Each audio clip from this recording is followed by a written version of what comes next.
Inaayos ng Diyos ang lahat. Sabi ko naman, kapag ibinigay na yan sa Diyos, kumpleto na niyang aayusin ang lahat. Ibinigay mo man yan ng simula, gitna, binigay mo man yan ng sa palagay mo malapit ng matapos at nagkaproblema, aayusin pa din ng Diyos yan. Marami na tayong narinig na mga kwento na ang kinapitan ay kabaitan ng Diyos, biyaya ng Diyos. At ang mga sumunod na nangyari ay wala ng pagkakamali. Sa pagsuko sa Kanya, hindi lang naman ang nasa harapan mo ang isinusuko mo.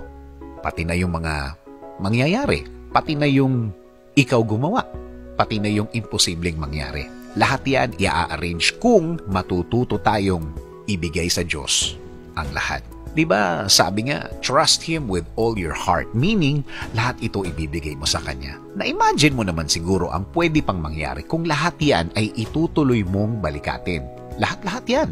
As in, ikaw na naman ang mag-iisip. Yan na nga siguro ang purpose ng Diyos, no? Ayaw niya talaga tayong nag-aaburido. Ayaw niya tayong nai-stress. Ayaw niya tayong nadidepress. Totoo naman, yan ang effect ng mga problema natin sa buhay. Pero, again, kung ibibigay mo sa Kanya ang lahat, parang may batong nawala na nakapatong sa puso mo, nakapatong sa buhay mo. Lahat ng kabigatan na ito ay mawawala kung magtitiwala. Promise, pati ang mga tao sa paligid mo, sure akong mapapansin nila ang kaluwagan ng buhay mo. Alam mo naman siguro ang isang tao na nawala ng iniisip sa buhay, di ba? Makikita mo sa kanyang ngiti ang kagaanan ng buhay. Kahit ang kanyang sariling pamilya ay madadamay sa kagaanan ng buhay.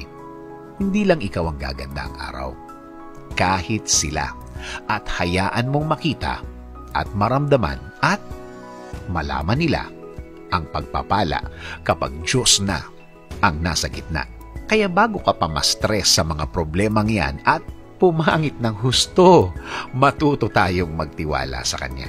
At harapin ang mga araw na darating na nakakapit sa kabaitan at blessings niya sa buhay natin. Sabi nga sa Psalm 23, 1-2, "The Lord is my shepherd. I lack nothing. He makes me lie down in green pastures. He leads me beside quiet waters."